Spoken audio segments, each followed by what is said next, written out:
എൻ്റെ മക്കളെ, എൻ്റെ വിഷയം എന്ന് പറയുന്നത്, എനിക്ക് നിങ്ങളെ ഒത്തിരി പേര് ഉടമ്പടി ചെയ്യുമ്പോൾ എനിക്ക് ഉത്കണ്ഠയാണ് വരണത്. എനിക്ക് സന്തോഷത്തേക്കാൾ ഒരു ഉത്കണ്ഠയാണ് വരുന്നത്. ഇതൊക്കെ അറിഞ്ഞുകൊണ്ടാണ് ഇതൊക്കെ ചെയ്യണത്. അതാ ചുമ്മാ ആൾക്കാരുടെ ഈ തിരക്ക് കാരണം ഓരോരുത്തരും സുഖപ്പെട്ടതും ഫേസ്ബുക്കിൽ അതുപോലെ യൂട്യൂബിലൊക്കെ കണ്ടിട്ട് ഒരു പരീക്ഷിക്കാൻ വേണ്ടി, എന്നാൽ പിന്നെ ഞാനായിട്ട് ഉടമ്പടി എടുക്കാതിരിക്കണം എന്തിനാണ്, ഞാനും എടുത്തേക്കാന്ന് പറഞ്ഞുകൊണ്ട് അങ്ങനെ എല്ലാവരും പോകുന്നത്. അതുകൊണ്ട് ഞാനും എടുക്കുന്ന രീതിയിൽ യാന്ത്രികമായിട്ട് എടുക്കുകയാണെങ്കിൽ അവർ കുറച്ചുകൂടി ഈ സാധനം പഠിക്കണം എന്ന് എൻ്റെ ഒരു അപേക്ഷ. നിങ്ങൾ പഠിക്കണം. 2 തരത്തിൽ നമുക്ക് പഠിക്കാൻ പറ്റും. സാക്ഷ്യം കേട്ടാൽ പഠിക്കാൻ പറ്റും. പിന്നെ എന്ത് പഠിക്കാൻ പറ്റും? പിന്നെ സാക്ഷ്യം കേട്ടാൽ പഠിക്കാൻ പറ്റും. പിന്നെ ഉടമ്പടി ധ്യാനം കേൾക്കുമ്പോൾ പഠിക്കാൻ പറ്റും. പവന്മാറ്റ 24 ക്യാരറ്റിൻ്റെ സാക്ഷ്യങ്ങളുണ്ട്. ഈ അമിന സാക്ഷ്യങ്ങളൊക്കെ ഒരു 20-22 ക്യാരറ്റൊക്കെയാണ് അത് സാക്ഷ്യം. പക്ഷേ 24 തനി തങ്കം പിടിച്ച സാക്ഷ്യങ്ങളുണ്ട്. എന്താ കാര്യം? അത് ഈ ആഴ്ചയിൽ വന്ന സാക്ഷ്യങ്ങൾ സാക്ഷ്യം തനി തങ്കം മാറ്റാൻ. അതുപോലെ അഗസ്റ്റിൻ്റെ സാക്ഷ്യമാണ് വയനാട് നിന്ന്. അത് സാക്ഷ്യം കണ്ട ഈ മനുഷ്യന് ഉടമ്പടി എടുത്ത് ഒരു 3 ദിവസം കഴിഞ്ഞപ്പോൾ തന്നെ ഈ മനുഷ്യൻ അറസ്റ്റിലായി, ജയിലിലായി അയാൾ. അപ്പോൾ നോക്കിയാൽ ഉടമ്പടി എടുക്കണത് എന്തിനാണ്? എല്ലാത്തിനും രക്ഷപ്പെടാനല്ല നമ്മൾ ഉടമ്പടി എടുക്കണത്. പക്ഷേ ഉടമ്പടി എടുക്കുക ഈ മനുഷ്യൻ, പോലീസ് വന്ന് ഇയാളെ ആരോ കൊടുത്ത കേസിൽ ഇയാളെ അറസ്റ്റ് ചെയ്തിട്ട് ജാമ്യം പോലും കിട്ടാത്ത അറസ്റ്റാണ്. അയാൾ ജയിലിലായി. ജയിലിലാവുമ്പോൾ ഈ അഗസ്റ്റിൻ ചെയ്യുന്ന കാര്യങ്ങളുണ്ട്. അതാണ് നമ്മുടെ തനി തങ്കം എന്ന് പറയുന്നത്. ഇപ്പോൾ നമ്മൾ പ്രതീക്ഷയുടെ ഉടമ്പടിയുടെ റേഞ്ച് ഇപ്പോൾ നമുക്ക് കറക്റ്റ് കാൽക്കുലേഷൻ ചെയ്യാൻ പറ്റണില്ല. കാര്യം സാക്ഷ്യങ്ങളുടെ നിലവാരം അങ്ങനെ പോകണം. അഗസ്റ്റിൻ എന്നിട്ട് എന്താ ചെയ്യണത്? ഇയാൾ അറസ്റ്റ് ചെയ്ത് കൊണ്ടുപോകുമ്പോൾ 3 സാധനം ഇയാളെ കൂടെ കൊണ്ടുപോകും ജയിലിൽ. എന്തൊക്കെയാണ്?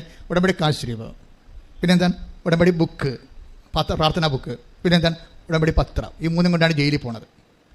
ഈ ജയിലിൽ പോകുമ്പോൾ സൂപ്രണ്ട് അവിടെ പിടിച്ചു വെക്കും.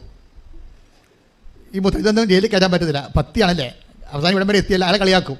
നിങ്ങളുടെ 10 കൂടുതലാണല്ലേ, അങ്ങനെ ഇവിടെ എത്തിയെന്ന് വിളിച്ചു കളിയാക്കും. 10 അവസാനം ജയിലിലാണ് എത്തിയിരിക്കുന്നത്. പക്ഷേ അതൊന്നുമില്ല സാറേ, ഞാൻ ഇവിടുന്ന് പോകുമെന്ന് പറയും. അത് വേറെ ലെവലാണ്. കാര്യം അഗസ്റ്റിൻ്റെ ഉള്ളിൽ പരിശുദ്ധാത്മ പറയുന്നുണ്ട്. അതാണ് പ്രശ്നം. നമുക്ക് അതായത് നമ്മൾ ഉടമ്പടി എടുക്കുമ്പോൾ ദൈവമായിട്ട് നമ്മൾ നല്ല ഓക്കെയാണ്, സിൻസിയർ ആണെങ്കിൽ പരിശുദ്ധാത്മാവ് നമ്മുടെ ഉള്ളിൽ നിന്ന് നമുക്ക് കമ്മ്യൂണിക്കേഷൻ എല്ലാ കമ്മ്യൂണിക്കേഷൻ നഷ്ടപ്പെട്ടാലും, ഇപ്പോൾ മണിപ്പൂരൊക്കെ ഇത്രയും വലിയ വംശഹത്യ നടക്കുമ്പോഴും അവിടെ എന്തുകൊണ്ടാണ് ഒത്തിരി പേര് സർവൈവ് ചെയ്യുന്നത്? ഇപ്പോഴും അവർ ആ കുഞ്ഞുങ്ങളെ ഒരു ഹല്ലേലൂയ പാടുന്നില്ലേ? 144 ശവപ്പെട്ടിയാണ് നിരത്തി വെച്ചിരിക്കുന്നത് മണിപ്പൂരിലെ. ഈ ജനാധിപത്യ രാജ്യം ഇത് കാണണം, ലോകം ഇത് കാണുന്നുണ്ട്. എങ്ങനെയൊക്കെ നമ്മൾ ജനാധിപത്യത്തെ വെള്ളപ്പൂശാൻ നോക്കിയാലും ലോകം ഇത് കാണുന്നുണ്ട്. അപ്പോൾ ഇങ്ങനെ ഒത്തിരി കാലം ഇങ്ങനെ ജനാധിപത്യം ആണെന്നും പറഞ്ഞ് നമുക്കിതുപോലെ തുടരാൻ പറ്റത്തില്ലെന്നുള്ള ഉറപ്പായ കാര്യമാണ്. പക്ഷേ ഇത് അതിനേക്കാൾ വലിയ കാഴ്ച അവശേഷിക്കുന്നവന്റെ ആത്മധൈര്യത്തോടെ അവൻ പാടുന്ന ഹല്ലേലൂയ ഗീതങ്ങളാണ്. ശ്രദ്ധിക്കട്ടെ, ഹല്ലേലൂയ. പ്രതിസന്ധി ഘട്ടങ്ങളിൽ വിശ്വാസം പ്രഖ്യാപിക്കാനുള്ള വലിയ കൃപ നിങ്ങൾക്ക് ഓരോരുത്തർക്കും പ്രദാനം ചെയ്യണമേ. ആശ്രയിച്ചിടാ ദിവ്യകാരുണ്യത്തെ, ആരാധിച്ചിടാ താടുവണങ്ങിടാ, ആശ്രയിച്ചിടാ ദിവ്യകാരുണ്യത്തെ. പരിശുദ്ധ പരമ ദിവ്യകാരുണ്യത്തിന് ആരാധനയും സ്തുതിയും പുകഴ്ചയും ഉണ്ടായിരിക്കട്ടെ. അപ്പോൾ ഈ അഗസ്റ്റിന് സൂപ്രണ്ട് കൃപാസനം പത്രം കൊടുക്കത്തില്ല, കാശുരം കൊടുക്കത്തില്ല, അതുപോലെ തന്നെ പാത്രാപുസ്തകം കൊടുക്കത്തില്ല. അയാൾ വിലങ്ങ് വെക്കപ്പെടാനായിട്ട് ജയിലിൽ തള്ളും. ജയിലിൽ തള്ളുമ്പോൾ അദ്ദേഹം അവിടെ നിന്നുകൊണ്ട് എല്ലാ സമയത്തും അറിയാവുന്ന ഉടമ്പടി പ്രാർത്ഥന ജപമാല മനസ്സിലുണ്ട്. അതുകൊണ്ട് ജപമാല പ്രാർത്ഥിക്കും. അപ്പോൾ കുറേ ഒരു ക്രിസ്ത്യൻ തടവുകാരനുണ്ട്, ബാക്കിയെല്ലാം മുസ്ലിംസാണ് ഈ ജയിലിൽ. ഇപ്പോൾ ഇവൻ ക്രിസ്ത്യൻ തടവുകാരനോട് പറയും, നിനക്ക് ജപമാല അറിയാൻ പാടില്ലെങ്കിൽ ഞാൻ നിനക്ക് പഠിപ്പിക്കാം. ജയിലിലാണേ, ഉടമ്പടി എടുത്തത് വേറെ വിഷയമാണ്. കർത്താവിനെ വിളിച്ചിരിക്കുന്നത് ജയിലിൽ വചനപ്രഘോഷണത്തിനാണ്. ഇതാ വിഷയം. അതവനത് മനസ്സിലാകുന്നുണ്ടത്. അതുകൊണ്ട് ജയിലിൽ ചെന്നിട്ട് സകല തടവുകാരെ ജപമാല പഠിപ്പിക്കുകയും എന്നാ വിശ്വാസമാണ്. എനിക്ക് ഉടമ്പടി എടുത്ത് 90 ദിവസമായി, എന്നിട്ട് മകളെ പറ്റില്ലെന്ന് പറഞ്ഞ് നടക്കുന്ന അമ്മമാരില്ലേ, ഇത് കേൾക്കണം. എന്നിട്ട് മോന്തേക്ക് കിടക്കണവരില്ലേ, ഈ സാക്ഷ്യം കേൾക്കണം. നിങ്ങൾക്ക് വേണ്ടിയുള്ള സാക്ഷ്യം. നിങ്ങളുടെ വൈറ്റിപ്പഴപ്പിന് വേണ്ടി മാത്രം ഉടമ്പടി എടുക്കുകയാണ്. ദൈവത്തിന് നിങ്ങൾ മാർജിനലൈസ് ചെയ്യുന്നു. ദൈവത്തെ മാറ്റി നിർത്തിക്കൊണ്ട് നിങ്ങളുടെ കാര്യം മാത്രം നടന്നാൽ മതി എന്ന് ചിന്തിക്കുന്നവർക്ക് ഈ ജന്മത്തെ കാര്യം നടക്കത്തില്ല. ശ്രദ്ധിക്കട്ടെ, ഹല്ലേലൂയ.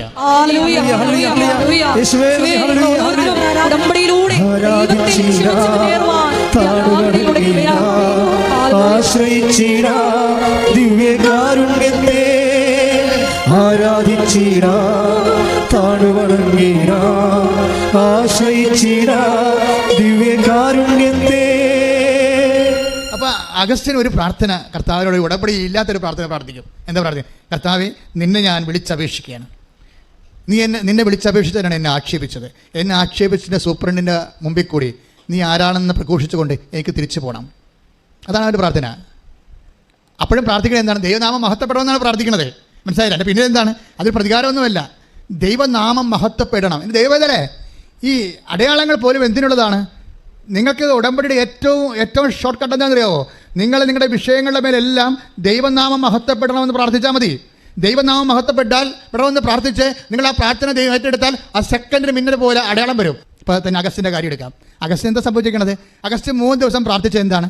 കർത്താവിനോട് പ്രാർത്ഥിച്ചത് എന്താ? കർത്താവേ, ഞാൻ ഈ ജയിലിൽ നിന്ന് ഇറങ്ങിപ്പോകും, സമയത്തിന് മുമ്പ് ഇറങ്ങിപ്പോകും. കാര്യം പരിശുദ്ധാത്മാവ് എന്നോട് പറയുന്നുണ്ട്, നിനക്ക് ജാമ്യക്കാരും ഇല്ലെങ്കിലും, നിനക്ക് ജാമ്യം കിട്ടാൻ സാധ്യതയില്ലാത്ത സ്ഥലത്താണ് നീ കിടക്കണം, നിന്റെ കേസ് അങ്ങനെ കിടക്കണമെന്നുണ്ടെങ്കിലും ഞാൻ നിന്നെ ഈ ജയിലിൽ നിന്ന് ഇറക്കുമെന്ന് അഗസ്റ്റിനോട് ഈശോ പറയുന്നുണ്ട്. അപ്പോൾ അങ്ങനെ പറയുമ്പോൾ അഗസ്റ്റിൻ പറയുന്നത് എന്താണെന്ന് അറിയാമോ? ഞാൻ ഇറങ്ങിപ്പോകുമ്പോൾ കർത്താവേ, നിന്റെ ഭക്തി പ്രസ്ഥാനമാണല്ല നിന്നെ ഇവിടെ എത്തിച്ചതെന്ന് എന്നെ ആക്ഷേപിച്ചവൻ ഞാൻ ഇറങ്ങിപ്പോകുമ്പോൾ ജയിലിൻ്റെ വാതിക്കൽ ഉണ്ടാകണം, അവൻ എന്നെ കാണണം, അങ്ങനെ നിന്റെ നാമം മഹത്വപ്പെടണമെന്ന് കൈയിട്ടിച്ച് കർത്താവ്.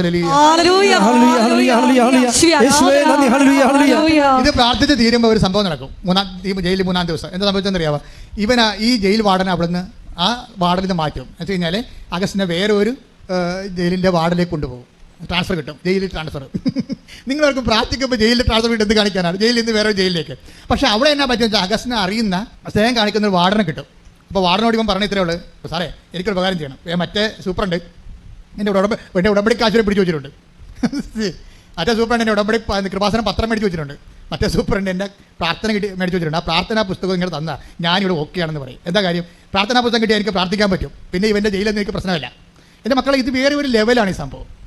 ഉടനെ ഈ സൂപ്രണ്ട് പോയി ആ പ്രാർത്ഥനാ പുസ്തകവും കൃപാസനം പത്രവും ഉടമ്പടി കാശുവരും കൊണ്ടുവന്ന് ഇവന് കൊടുക്കും. ഇവൻ ഉടനെ ഇവൻ്റെ സഹതലവുകാരുടെ കൂടെ ഈ സംഭവം പ്രാർത്ഥിക്കുകയും ഈ കൃപാസനം പത്രം വായിച്ച് ഇവരെ വിശദീകരിക്കാനാണ് പുള്ളിയുടെ പരിപാടി. അന്നത് മുഴുവൻ ഇവൻ്റെ കൂടെയുള്ള, ഞാൻ നേരത്തെ പറഞ്ഞില്ലേ, മുസ്ലിംസിലാണ്, ഒരു ക്രിസ്ത്യാനി കൂടിയുണ്ട്. ഇവർക്കെല്ലാം കൃപാസനം പത്രം വായിച്ച് കൊടുക്കുകയും മനസ്സിലാക്കി കൊടുക്കുകയും ചെയ്യുന്നതാണ് ഇവൻ്റെ പരിപാടി. വേറെ ഒരു ആകുലതയുമില്ല. ബാക്കിയുള്ള ആകുലതയൊക്കെ കർത്താവിനെ ഏൽപ്പിച്ചിരിക്കുകയും ഒരു പ്രശ്നം പൊളിക്കില്ല. പക്ഷേ ഇത് കൊടുത്ത് ഇതുമായിട്ട് ജീവിക്കുമ്പോൾ അവർക്കറിയാം കാര്യം. ഈ അവിടെ എല്ലാം എല്ലാ ജയിലറയിലും മറ്റേ ക്യാമറ ഇരിപ്പുണ്ട്. അപ്പോൾ ഇവൻ രാത്രി 2 മണിക്കൊക്കെ മുട്ടയെന്ന് പ്രാർത്ഥിക്കുന്നുണ്ട് ഇതിനകത്ത്, ഈ ജയിലിൻ്റെ അകത്ത്. എനിക്ക് ജയിലിൻ്റെ പുറത്തായിരുന്നപ്പോഴേ ഉപവസിക്കാനൊന്നും അധികം പറ്റിയിട്ടില്ല. ഇപ്പം നല്ല സമയമാണ് എനിക്ക് തോന്നിയെന്ന്. ജയിലില്ലേ ഇപ്പോൾ ഉപവസിക്കാന്നല്ല. അപ്പോൾ ചോറും കൊണ്ട് വരുമ്പോൾ പറയും, സാറേ എനിക്കിന്ന് ഉപവാസമാണെന്ന് പറയും. ഒരാൾ വിശ്വാസം ജീവിക്കുന്ന രീതി കണ്ടില്ലേ? ഒരാൾ വിശ്വാസം ജീവിക്കുന്ന രീതിയാണ് നിൽക്കുന്നത്. അപ്പോൾ ആ മനുഷ്യനോട് ഉപവസിക്കുകയാണ്, ജയിലിൽ ഉപവസിച്ച് ഒരു ദിവസം. അപ്പോൾ അങ്ങനെ പുള്ളി പ്രാർത്ഥിച്ചും കൃപാസന പത്രം പങ്കുവെച്ചും അങ്ങനെ ജീവിക്കാൻ നേരത്ത് പെട്ടെന്ന് അഗസ്റ്റിനോട് പറഞ്ഞു, നീ 7 to 10 ഡേറ്റിൽ നീ ഇറങ്ങിപ്പോകും. ആര്? ആത്മാവിനോട് പറയുകയാണ് 7 to 10 ജൂലൈ, ഈ മാസം ജൂലൈ 7-നും 10-നും ഇടയ്ക്ക് നീ ഇറങ്ങിപ്പോകും. അപ്പോൾ അഗസ്റ്റിന് ഒരു വാക്ക് പറഞ്ഞു, ഞാൻ ഇറങ്ങിപ്പോണൊക്കെ ശരി, എനിക്ക് 2:30 ഇറങ്ങണം, അമ്മയെ പ്രത്യക്ഷപ്പെട്ട 2:30 ഈ മനുഷ്യൻ്റെ തലയിൽ പോയിരിക്കുന്ന സംഭവം കണ്ടില്ലേ? അപ്പോൾ നീ 7-നും 10-നും ഇടയ്ക്ക്, ജൂലൈ 7-ാം തീയതി 10-ാം തീയതിക്ക് ഇടയ്ക്ക് നീ ഇറങ്ങിപ്പോകുന്ന പരിശുദ്ധാത്മ അവരെ കൊടുക്കുമ്പോൾ അഗസ്റ്റും പറയും, ഞാൻ ഇറങ്ങിപ്പോകണത് ശരി, പക്ഷേ എനിക്ക് പോകേണ്ടത് 2:30 മണിക്കാണ്, അമ്മ പ്രത്യക്ഷപ്പെട്ട 2:30 മണിക്കാണ്. എൻ്റെ മക്കളെ, ഇന്നത്തെ കാലത്ത് ഈ ഉടമ്പടിയുടെ ഒരു ലെവലിൽ പോകണമെന്ന് വെച്ച് കഴിഞ്ഞാൽ നിങ്ങൾക്കറിയാം, അമ്മയുടെ പ്രത്യക്ഷീകരണത്തിന് വേണ്ടി സ്ഥിരീകരണമായിട്ടാണ് ഉടമ്പടി തന്നിരിക്കുന്നത്. അതുകൊണ്ട് അമ്മ പ്രത്യക്ഷീകരണ പ്രാർത്ഥന ചെല്ലാൻ കാര്യം. ആ പ്രത്യക്ഷീകരണ പ്രാർത്ഥനയും അമ്മയുടെ ഈ നിങ്ങളെ കൃപാസനം പത്രം കൊടുത്തിട്ട് പറയണത് എന്താണ്? അമ്മയുടെ പ്രത്യക്ഷീകരണത്തെക്കുറിച്ചാണ് നിങ്ങൾ പറയേണ്ടത്. അതുകൊണ്ട് ആമിനെ പറയണത്, ഞാൻ വന്ന എല്ലാവരോടും മാതാവിനെക്കുറിച്ചും പ്രത്യക്ഷീകരണത്തെക്കുറിച്ചും പറഞ്ഞ് ബോധ്യപ്പെടുത്തിയിട്ടാണ് ഞാൻ പത്രം കൊടുക്കണമെന്ന് പറയണത്. ഈ മനുഷ്യന്മാരൊക്കെ എന്തെല്ലാം അപകടം പിടിച്ച സ്ഥലങ്ങളിലാണ് കർത്താവിൻ്റെ സുവിശേഷം ചെയ്യണത്. അപ്പോൾ അതുകൊണ്ട് ഇത് കേൾക്കുന്ന എല്ലാവരും എന്തെല്ലാം കേട്ടാലും നിങ്ങൾ പ്രാർത്ഥിക്കേണ്ട ഒരു പ്രാർത്ഥനയുണ്ട്. എന്താണ്? അപ്പാ, ഈശോനെപ്പോലെ ഞാൻ പ്രാർത്ഥിക്കുന്നു, അപ്പാ അങ്ങയുടെ നാമത്തെ മഹത്വപ്പെടുത്തണമേ. അപ്പാ, അമ്മയെപ്പോലെ ഞാൻ പ്രാർത്ഥിക്കുന്നു, ഈശോയുടെ നാമത്തെ മഹത്വപ്പെടുത്തിക്കൊണ്ട് സുവിശേഷമേകാൻ വേണ്ടി എന്നെ അഭിഷേകം ചെയ്യണമേ. അങ്ങനെ നീ പ്രാർത്ഥിച്ച് കഴിയുമ്പോൾ നീ ദൈവത്തിൻ്റെ സ്വന്തമായി മാറും. ദൈവത്തിൻ്റെ സ്വന്തമായി മാറിയ ദൈവ പൈതലായി മാറും. ദൈവ പൈതലായി മാറിയാൽ പിന്നെ എല്ലാം നിനക്ക് അവകാശമായി മാറുകയാണ്. അപ്പോൾ നീ ഇപ്പോൾ വേറൊരു വ്യക്തിയായിട്ട് നിൽക്കുന്നിടത്തോളം കാലം ദൈവത്തിന് നിന്നെ സഹായിക്കുന്നതിന് പരിമിതികളുണ്ട്. പക്ഷെ നീ ദൈവത്തിന്റെ സ്വന്തം മകനായി മകളായി മാറിഞ്ഞ മക്കളാണെങ്കിൽ ആരാണെന്ന് അവകാശം കിടക്കപ്പെട്ടപ്പോൾ ശ്രദ്ധിക്കട്ടെ.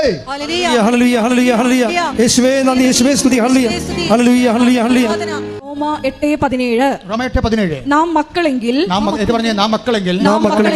അവകാശികളുമാണ്, ദൈവത്തിന്റെ അവകാശികളും ക്രിസ്തുവിന്റെ കൂട്ടവകാശികളും. ദൈവത്തിന്റെ നാം മക്കളെങ്കിൽ അവകാശികളാണ്, ദൈവത്തിന്റെ അവകാശികളും ക്രിസ്തുവിന്റെ കൂട്ടവകാശികളും. ക്രിസ്തുവിന്റെ കൂട്ടവകാശം എന്ന് പറയുമ്പോൾ എന്നാ ഉദ്ദേശിക്കുന്നത്? എന്തെന്നാൽ, അതായത് ക്രിസ്തുവിന്റെ കൂട്ടവകാശികൾ എന്ന് പറയുമ്പോഴേ ഉദ്ദേശിക്കുന്നത് അവന്റെ കൃപയുടെ കൂട്ടവകാശികൾ എന്നാണ്. മനസ്സിലായില്ലേ? മക്കളെങ്കിൽ അവകാശികളാണ്, ദൈവത്തിന്റെ അവകാശികളും, പിന്നെ ആരാണ്? ക്രിസ്തുവിന്റെ കൂട്ടവകാശികളും. നമുക്ക് 2 ആനുകൂല്യമാണ് ലഭിക്കുന്നത്. പൈതൽ എന്ന് പറയുമ്പോൾ ഒരേ സമയം തന്നെ ദൈവത്തിന്റെ അവകാശികളും, ദൈവത്തെ അവകാശമായി നൽകിപ്പിക്കുന്ന നിത്യതയാണ് ഉദ്ദേശിക്കുന്നത്. ദൈവത്തിൻ്റെ അവകാശം എന്ന് പറയുമ്പോൾ നിത്യതയാണ് ഉദ്ദേശിക്കുന്നത്. ക്രിസ്തുവിന്റെ കൂട്ടവകാശം എന്ന് പറയുമ്പോൾ കൃപയാണ് ഉദ്ദേശിക്കുന്നത്. എന്താ കാര്യം?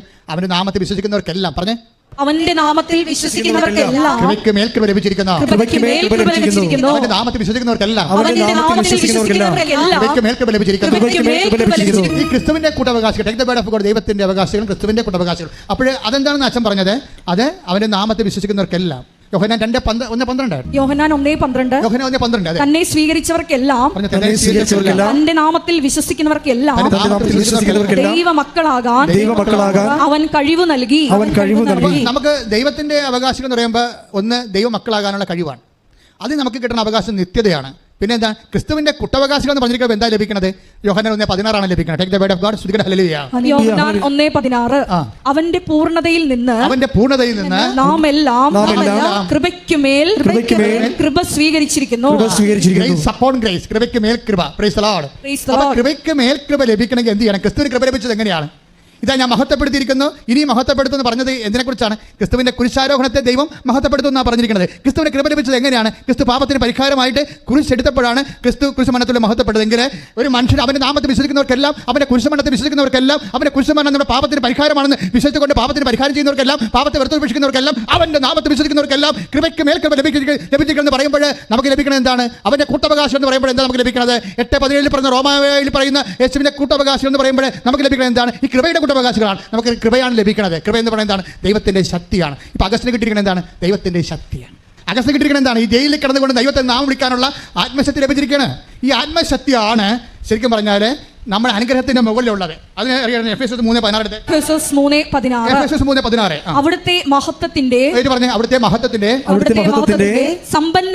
സമ്പന്നതയ്ക്ക് യോജിച്ച വിധം അവിടുന്ന് തന്റെ ആത്മാവിലൂടെ നിങ്ങളുടെ ആന്തരിക മനുഷ്യനെ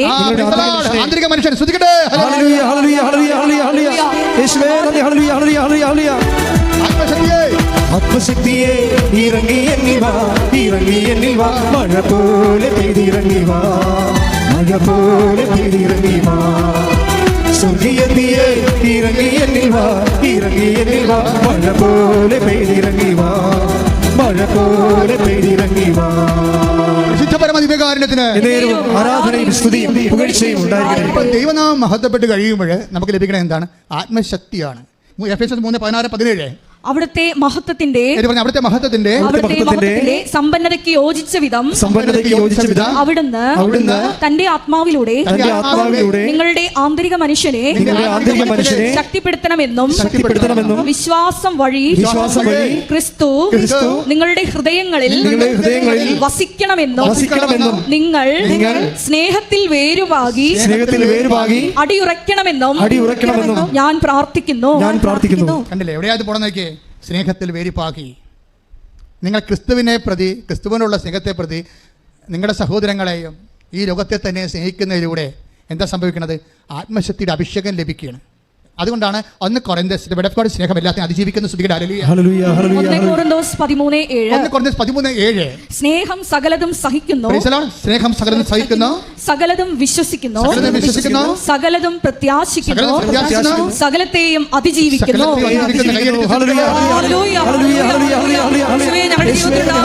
വിവിധ പ്രതിസന്ധി ഘട്ടങ്ങളെ സ്നേഹത്താൽ അതിജീവിക്കുവാൻ ഈ ആരാധനയിലൂടെ ഞങ്ങളെ അഭിഷേകം ചെയ്യണമേ. പരിശുദ്ധ പരമദിവ്യകാരുണ്യത്തിന്